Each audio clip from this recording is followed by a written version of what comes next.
This table's for family only. My brother smirked, so I turned the tables. And when the bill came, I let them handle the cost of their own cruel joke. My name's Eli. I'm 34. And I guess you could say I've always been the responsible sibling. Not the favorite, not the rebel, not the golden child.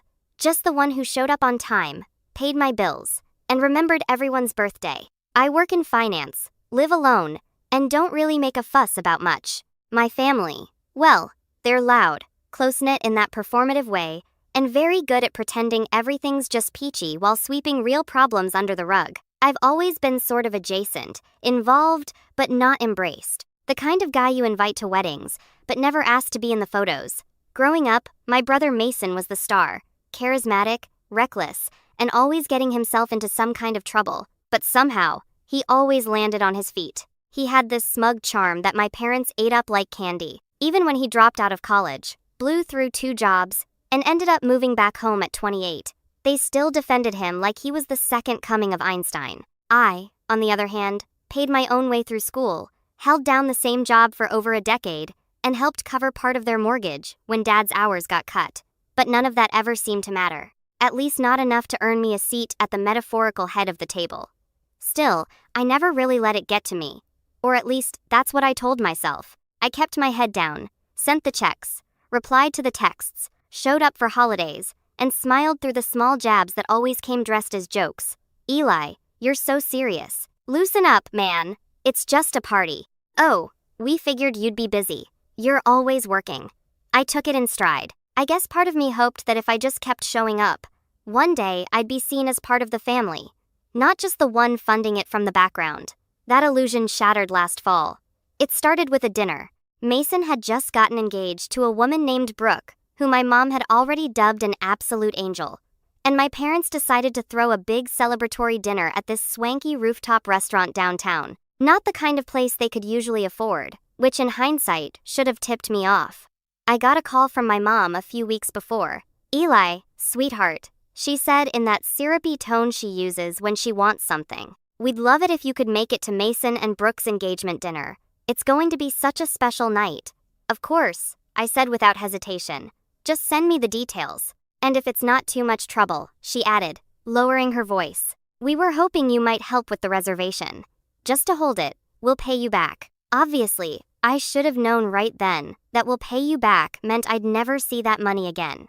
But like always, I agreed. I called the restaurant, booked a private space for 20 people, and gave them my card for the deposit. I didn't mind, not really. It was Mason's night, and maybe, just maybe, this time I'd feel like I was truly a part of it. The night of the dinner, I showed up right on time, 7 sharp. I had on a dark navy suit, freshly pressed shirt, new cufflinks I've been saving. I brought a nice bottle of champagne for the couple, and even printed out a custom card with their initials. When I got to the rooftop, the hostess gave me a small nod and gestured toward the private section. I took a breath and walked in. The space was beautiful. String lights overhead, floral centerpieces on each table, a soft jazz band playing in the corner, and there they all were. My parents, Mason, Brooke, her family, a few of their friends. Everyone already had drinks in hand, laughing, talking, clinking glasses. I smiled and walked over, expecting at least a nod of recognition. Instead, Mason turned to me with that familiar smug grin.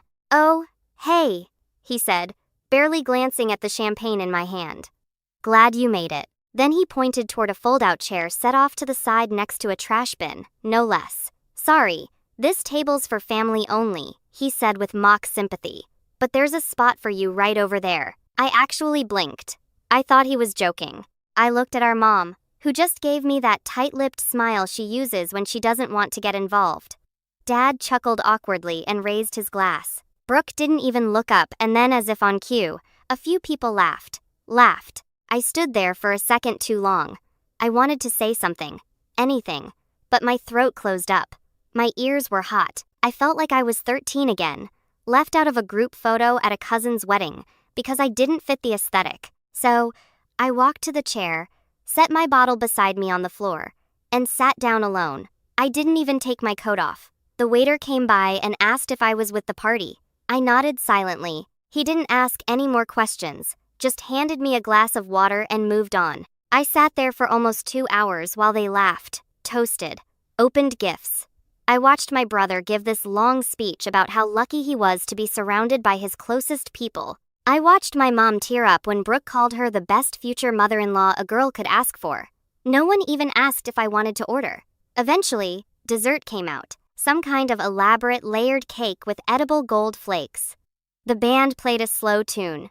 The sun dipped below the skyline, and I realized not a single person had looked in my direction for the past 30 minutes. Then the check came. I watched the waiter walk toward their table with a little leather folder. He paused, looked around, then glanced down at the credit card on file. My card. I watched him take a few steps toward me. "Excuse me, sir," he said quietly. "The total for the event is $3,218. Should I run the same card for the final amount?" Everyone at the table turned to look. My brother raised an eyebrow. "Oh yeah," he said casually. "Eli's got it." The waiter looked at me and I smiled. A calm, slow, measured smile. My voice was steady. "Not my table," I said, just loud enough for everyone to hear. I was told this was for family only. There was a silence so sharp it felt like the air had snapped in half. My brother's mouth opened slightly. My mom frowned, confused. Dad sat straighter. Brooke's dad furrowed his brow. The waiter hesitated. "Sir, you made the reservation." "I did," I nodded. "And I paid the deposit, but I'm not with them.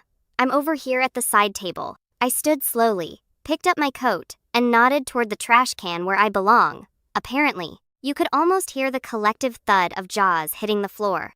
For a second, nobody moved. The waiter stood awkwardly between tables, holding the bill like it was radioactive. My brother looked like someone had just slapped him with a fish. My mother's eyes narrowed, flickering between me and the check, trying to figure out how this got away from her so fast. "Wait, Eli," she said, her voice low and slightly shaky. "What are you doing?" I shrugged. Following the seating chart, Mom, Mason said this table was for family only. I assumed that meant I wasn't included.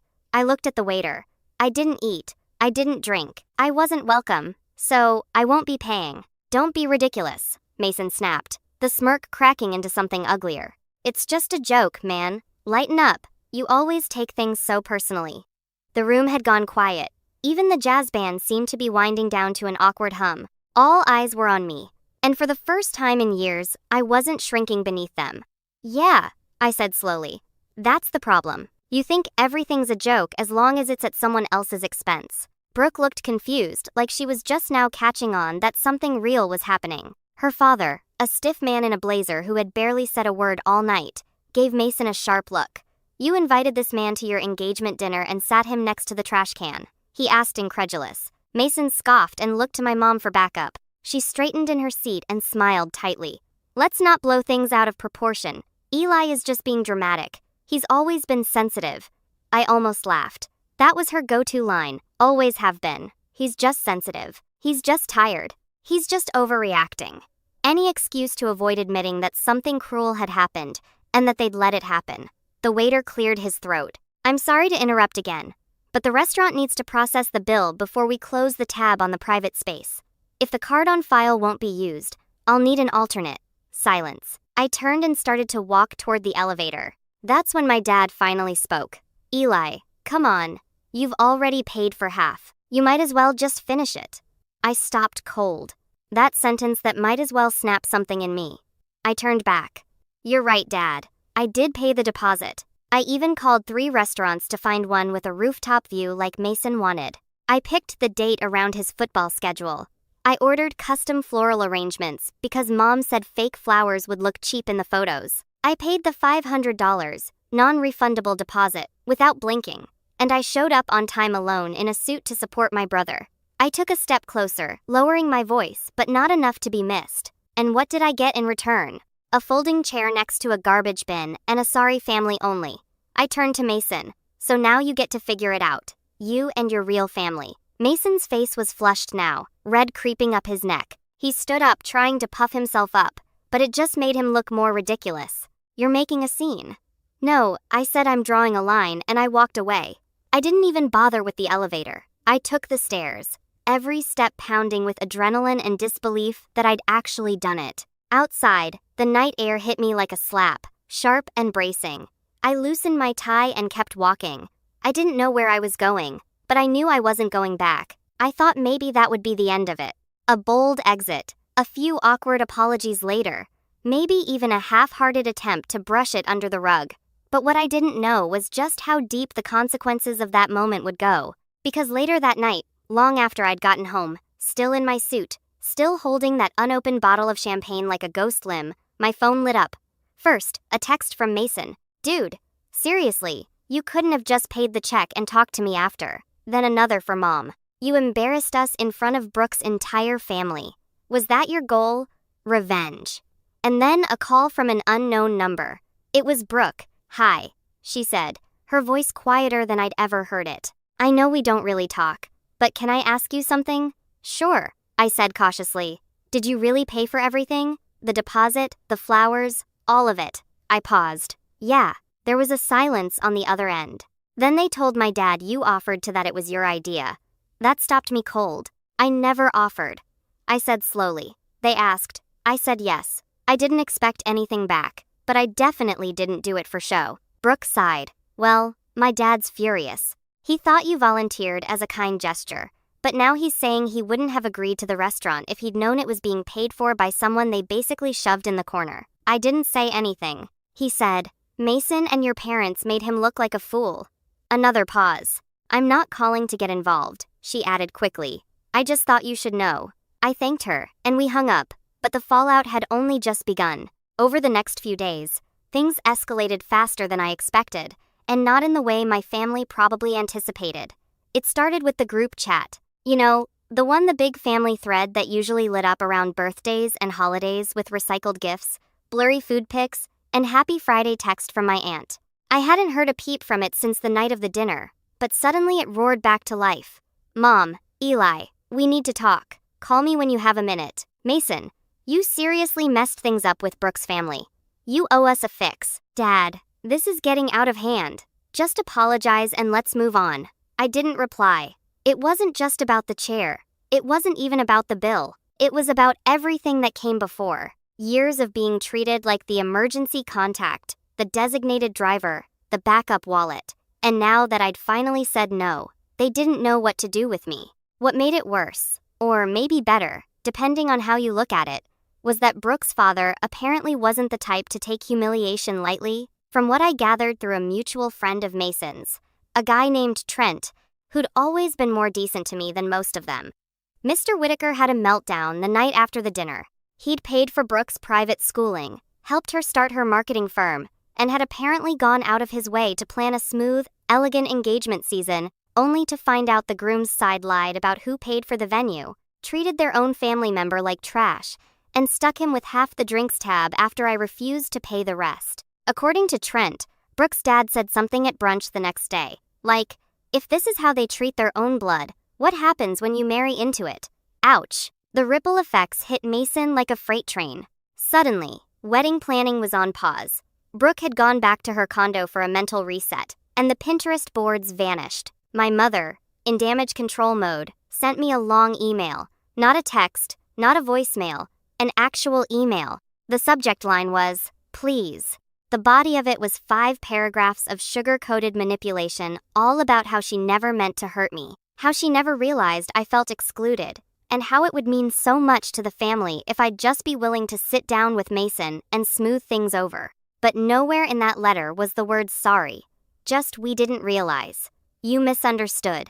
Let's not let one silly night destroy the bond we've built. I stared at that last line for a while. What bond was it? The bond where I drove 3 hours on Christmas Eve to bring gifts because Mom said Mason wasn't in the right headspace to shop for anyone. Or maybe the bond where I canceled my trip to Spain 2 years ago because Dad needed surgery and they didn't have the money for a home nurse. Or the bond where I co-signed the loan on their second car without even being asked twice. The same car Mason borrowed and never returned. I let the email sit in my inbox. I didn't reply. 2 days later, my Aunt Karen, Mom's sister, called me. That surprised me. She wasn't exactly warm and fuzzy, but she was sharp. A no-nonsense businesswoman who ran her own interior design firm and always had this air of barely concealed judgment. I hadn't spoken to her in over a year. Eli, she said, I heard about the dinner. Of course you did. I said, trying to keep the sarcasm out of my voice. I'm not calling to scold you, she said quickly. I just want to say good about time someone shook the tree. That caught me off guard. She sighed. Look, I know how your parents are. Always brushing things under the rug. Always pretending things are perfect. But they've leaned on you too much for too long. And Mason, he's always gotten away with treating you like some kind of side character. I appreciate that, I said quietly. But why now? Because now the Whiters are involved, she said, her voice dry. And your mom's panicking. She called me yesterday and asked if I'd be willing to talk some sense into you. I raised an eyebrow, and what did you say? I told her you didn't need sense. You needed space. And that maybe it's time they learned how to function without using you as scaffolding. That was the first time I felt like someone in my family actually saw me. Not as a checkbook, not as a punching bag, just as a person. Later that night, I got another text, this time from Mason. Mason, bro, Brooke's dad just canceled the deposit on the wedding venue. Said we're not aligned in values. Fix this now. Can you help me? No, I'm sorry. Just fix this. And that's when I realized he still didn't get it. He still thought I was a tool in his toolbox, a pressure valve, a wallet with a heartbeat. So, I decided to finally fix something, but not the way he meant. That night, I logged into the shared account I'd set up a year ago, the one Mason had used temporarily while he was unemployed, the one he never got around to closing, but had his gym membership and Spotify linked to. And I quietly moved the remaining funds into a new private savings account I'd started. Not much, just a couple thousand, but it was mine. Funds I'd left untouched out of some vague sense of brotherly loyalty. Then I called the bank and closed the joint line entirely. The next morning, Mason called me 4 times in a row, and when I finally picked up, his voice was frantic. What did you do? I didn't say anything. Bro, I have a date with Brooke tonight. I was going to take her to that place she likes, and my card's bouncing. It says the account doesn't exist. I know, I said. I closed it. You what? You can't just I can't, I said calmly. I can, and I did. You told me I wasn't family, remember? You don't get to use my money if I'm not even allowed at the table. He stammered for a second, then switched tactics. Come on, man. Don't do this. You're jealous. Admit it. You've always hated that I got the attention. Now you're just throwing a tantrum because Brooke's dad took my side. I laughed. Actually laughed. Oh, Mason, you really think he's on your side? There was silence. Then I said, don't worry, man. You'll figure something out. You always do. Maybe ask Mom to open a line of credit in your name again. Or maybe Brooke's dad can teach you how to stand on your own. And I hung up. I don't know what Mason did after that, but a few hours later, my phone buzzed again. This time, not from him. It was an email from Brooke. Subject line, I think we need to talk. I stared at Brooke's email for a while before opening it. The subject line, I think we need to talk, felt like the precursor to something big, something I wasn't entirely sure I was ready for. But curiosity and a strange sense of closure pushed me to click it. It was longer than I expected. Polite, but personal, formal, yet laced with the tone of someone who was clearly unraveling. She started by saying she understood how awkward the dinner had been, and that she hadn't realized how I'd been treated until everything came crashing down. She admitted she hadn't paid attention. I was so caught up in planning the perfect night, I didn't stop to see the full picture, she wrote. But that her father had been furious. Furious not just because of the financial deception, but because of the principle of it. He said, if they can publicly humiliate someone who financially and emotionally supported the entire night, she wrote, then I need to seriously reconsider who I'm marrying into. Brooke didn't mince words. She said Mason had downplayed everything at first, calling it a minor misunderstanding. But once her dad showed her screenshots of the restaurant invoice, he'd requested a breakdown from the manager. The lies started to crack. Mason had told her I insisted on paying, that I didn't want to sit at the main table because I was introverted, that I left early because I had a work emergency. But once I talked to the waiter myself, yes, I called the restaurant, she wrote. The story fell apart completely. Then came the part one didn't expect. I ended the engagement last night. I blinked. She explained that it wasn't just the dinner, that the whole situation had pulled back the curtain on behaviors she'd previously excused. The casual entitlement, the way Mason talked about me behind my back, the way her concerns were constantly minimized. He kept saying you were overreacting, she said. But honestly, You're the only one who reacted with any dignity." She ended the email with a short note. "I'm not writing this to pit myself against Mason or to drag you into drama.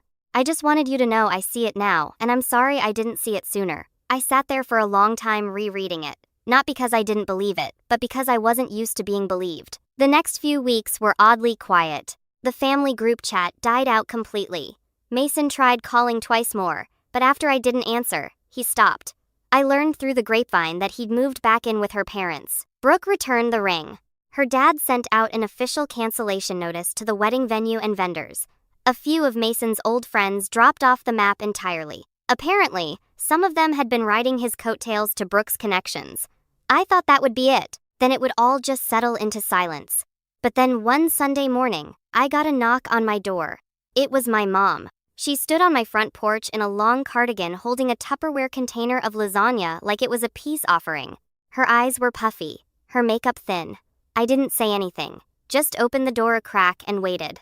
"I brought you dinner," she said. I didn't reach for it. I just wanted to talk. No excuses. That part surprised me. I let her in. She sat at my kitchen table like she used to when I was a kid. Same nervous fingers, same forced smile. But this time, no passive aggressiveness. "No, you're just tired." "No, he didn't mean it." She cleared her throat. "I owe you an apology." I crossed my arms. "Just one." Her face tightened, but she nodded. "Fair. Probably more than one." She took a breath. I didn't see it. Not because it wasn't there, but because I didn't want to see it. Mason's always been loud. He takes up space. And you never asked for anything. You just did. You handled things. You showed up. I guess we started treating you like a safety net. Something we assumed would always be there. "That's the thing about safety nets," I said. "People only look at them when they're falling, never when they're climbing."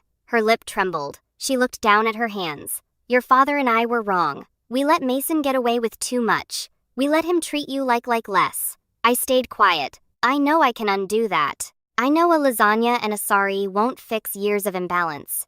But I just wanted you to know I see it now. And I'm sorry. I watched her for a moment. For the first time in my life, she wasn't dodging or deflecting. She wasn't defending Mason. She wasn't telling me to lower my voice or get over it. She was just sitting there owning it. I nodded slowly. "Thank you." We didn't talk for long after that. She left the lasagna. I walked her to the door. She didn't ask me to forgive Mason. She didn't ask me to call him. She just said, "Take care of yourself," and drove off. After that, things didn't magically repair, but they didn't get worse either. My parents started sending individual messages instead of group ones. Short ones, respectful. My mom invited me to Thanksgiving in a few months. "Only if you feel up to it," she said.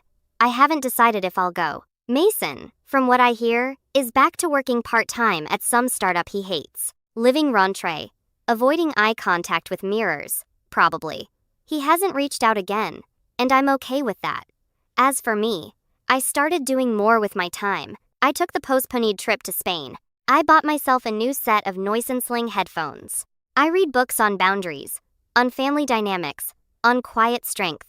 I even started seeing a therapist, and not because I was broken, but because I realized healing doesn't come from waiting for someone else to say sorry. It comes when you look at your own reflection and say, you deserved better, and you gave it to yourself. So, no, I didn't pay the bill that night, but I finally cashed in years of silent debt. And for the first time in my life, I'm not sitting next to the trash can. I'm at my own table. And that table is